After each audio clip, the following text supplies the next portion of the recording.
Bonjour, nous sommes mardi 10 juillet quand je tourne cette vidéo. Elle va être diffusée beaucoup plus tard, je pense. Donc je suis dans mon 5e jour de jeûne, ce qui signifie que vous allez me trouver sûrement les traits tirés, les joues creusées, les rides marquées. Voilà, c'était juste pour vous prévenir, c'est pas grave. Bon, donc je vais vous présenter aujourd'hui ma bibliographie concernant l'alimentation. Alors, voilà, l'alimentation ou la première médecine. Je ne sais pas si je le tiens assez haut, oui c'est bon. L'alimentation ou la première médecine de Jean Seignalais aux éditions François-Xavier de Guibert, collection Écologie humaine. Alors ça, c'est très important. Ça a été le premier livre que j'ai lu, c'est un pavé, hein. Le premier livre que j'ai lu sur l'alimentation. Et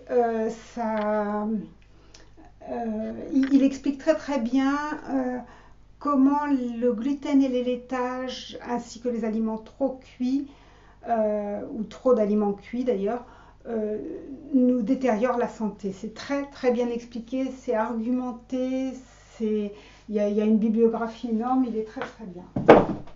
Alors, la guerre du cru. Je ne les donne pas du tout dans l'ordre dans lequel je les ai lus, hein.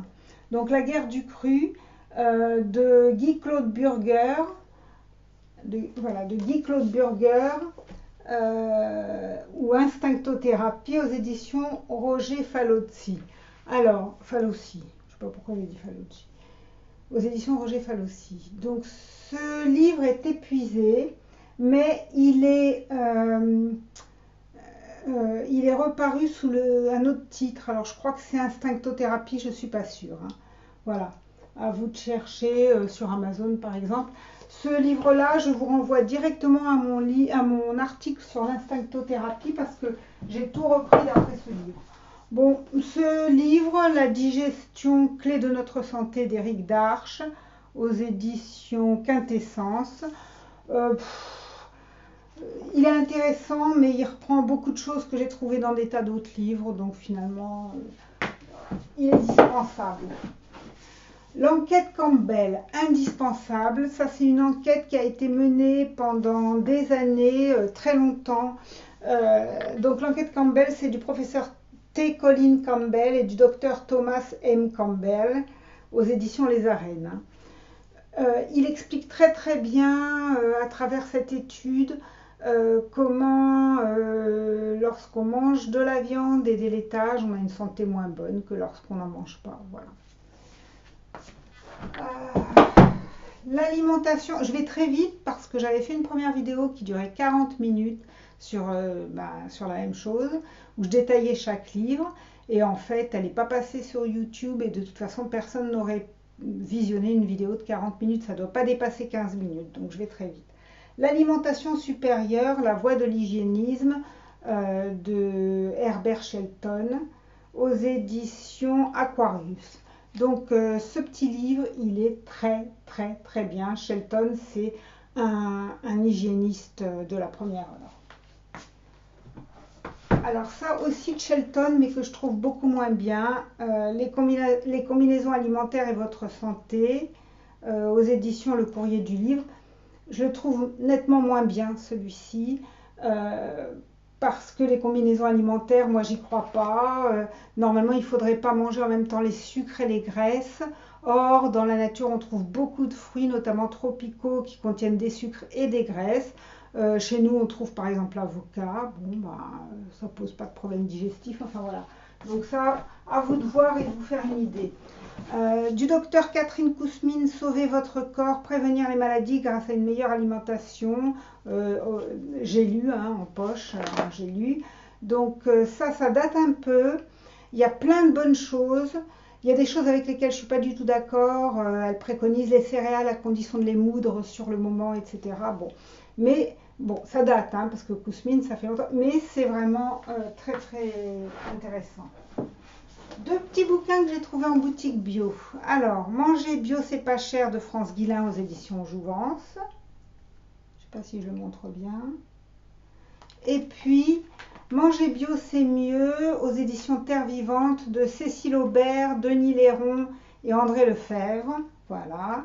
Donc ça, c'est ces deux petits bouquins, c'est intéressant si vous n'êtes pas vraiment convaincu de l'intérêt de manger bio. Alors, ou si vous avez des gens à convaincre. De Douglas Graham, le régime 90-10, aux éditions Myriadis. Alors, le régime 90-10, est-ce qu'on le voit bien le livre? Oui. Le régime 90-10, c'est un régime où il y a 80% de glucides, 10% de lipides et 10% de protéines. Alors, moi je suis pas tout à fait, c'est pas tout à fait ce que je fais, enfin il est très très très bien ce bouquin. Moi c'est pas tout à fait ce que je fais 90-10, je mange en effet énormément de fruits, mais je mange aussi pas mal de graisse par moment, surtout l'hiver, hein, entre les avocats, les noix, les amandes, tous ces trucs-là, même quelquefois quand je fais un tartare d'algues, je mets un petit peu d'huile d'olive, voilà. Donc je mange plus que 10% de graisse à mon avis, hein, quand j'en ressens le besoin. Mais en fait c'est adapté, hein, le 90-10, il est adapté à chaque personne, hein, parce qu'on n'est pas tous pareils. Alors, d'Albert Mosseri, La nutrition hygiéniste, aux éditions Aquarius. Voilà, Albert Mosseri, aux éditions Aquarius.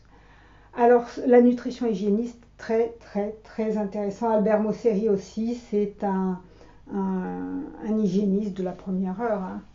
Alors, ensuite, Désiré Mérien, un autre hygiéniste. Les clés de la nutrition aux éditions d'Angle. Je ne sais pas si on le voit bien là. Voilà. Donc, ce bouquin aussi, il est vraiment très, très important à lire, indispensable.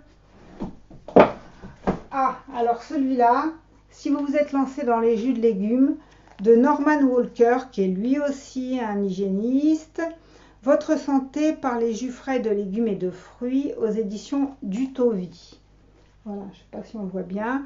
Donc, ce bouquin, il vous permet de connaître en fonction de votre pathologie, je ne sais pas moi, pathologie rénale par exemple, qu'est-ce qu'il faut mettre dans les jus, autre pathologie, qu'est-ce qu'il faut mettre dans les jus. Voilà.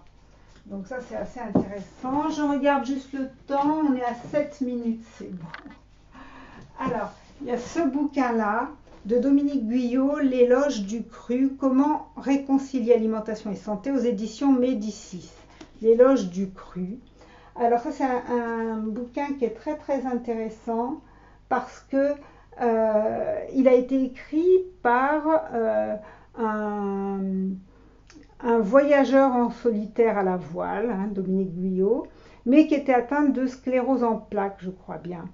Et en fait, à un moment, il s'est retrouvé complètement paralysé dans son voilier. Il ne pouvait plus du tout manœuvrer tellement il était malade.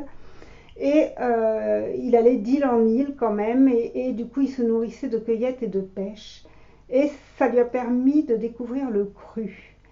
Et au bout de 25 années de ce mode alimentaire, il a repris des études pour essayer de comprendre l'incroyable puissance du manger cru sur la santé.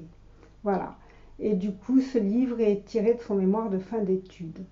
Voilà. Donc, il est très, très, très, très intéressant. Alors Arnold Ehret, encore un hygiéniste. Le système de guérison du régime sans mucus, la méthode scientifique pour croquer la santé à pleines dents, aux éditions Macro. Voilà, je ne sais pas si on le voit bien, très très intéressant. Là vraiment on apprend comment le cru peut nous aider à tout guérir. Alors ensuite viennent tous les livres que j'ai lus au moment où j'étais végétarienne. À un moment j'ai été végétarienne, puis végétalienne, puis végane. Alors je suis toujours sensibilisée à ça, c'est-à-dire que j'achète pas des chaussures en cuir ni des pulls en laine par exemple, voilà. Mais par contre, je mange de temps en temps quand j'en ressens le besoin. Il m'arrive de manger des anchois marinés, des harengs marinés, voilà. Alors, de Jonathan Safran-Foer, faut-il manger les animaux? Ah, je ne vois pas si c'est bien. Il y a combien là? Ah, 10 minutes déjà. Faut-il manger les animaux? Donc, ce livre-là, il est écrit, il n'y a pas vraiment de plan, mais il est assez intéressant quand même. De Nathalie et Jean-Marie Delecroix, Devenir végétarien, les bienfaits, les dangers, aux éditions d'Angle. Je ne sais pas si on le voit bien, voilà. Donc là, c'est un livre qui peut être intéressant si vous souhaitez devenir végétarien. La révolution végétarienne de Thomas Lepelletier aux éditions Sciences Humaines. Voilà. Donc ce livre-là aussi est intéressant. Ils sont tous intéressants, hein. Si vous vous intéressez au bien-être animal, etc., ils sont assez bien ces bouquins. Les végétariens, raison et sentiments d'André Méry, avec quand même une préface de Théodore Monod aux éditions La Plage. Je me souviens plus très bien, ça fait longtemps que je les ai lus, mais c'est aussi très intéressant. Nos steaks d'Émeric Caron, qui a été beaucoup médiatisé, hein, qui est très bien aussi. Voilà. Et puis alors pour finir sur une note humoristique, Le cri de la carotte de Sandrine Delorme, aux éditions, ben, je sais pas, les points sur les i éditions, voilà. Bon, je ne connaissais pas cette édition. Alors ça, je regarde si on a le temps de parler un tout petit peu de cette anecdote. Voilà. Donc ça, par exemple, ce que j'ai trouvé là-dessus, sur ce bouquin-là, c'est si on vous dit, parce qu'on vous le dira, hein, si vous êtes végétarien, ah bah oui, tu veux pas faire de mal aux animaux, mais si tu cueilles une carotte, ça lui fait mal. Si tu l'arraches de terre, c'est horrible. T'entends pas le cri de la carotte, etc. Donc, pour répondre à ça, par exemple, on peut très bien dire, ben, en fait, si on aime les végétaux, si on ne veut pas faire de mal, si on veut faire moins de mal aux végétaux, il vaut mieux se nourrir directement des végétaux plutôt que de manger de la viande, parce qu'on en consommera toujours beaucoup moins tout au long de notre vie qu'un bœuf ou qu'un porc ou qu'un mouton ou qu'un agneau, enfin voilà. Voilà, donc c'était juste pour terminer sur une note un petit peu amusante. Je vous dis à bientôt pour d'autres vidéos sur ma bibliographie, mais qui concerneront d'autres choses, comme l'écologie, la spiritualité, la permaculture, les méthodes de soins. Voilà. Donc à bientôt. Au revoir.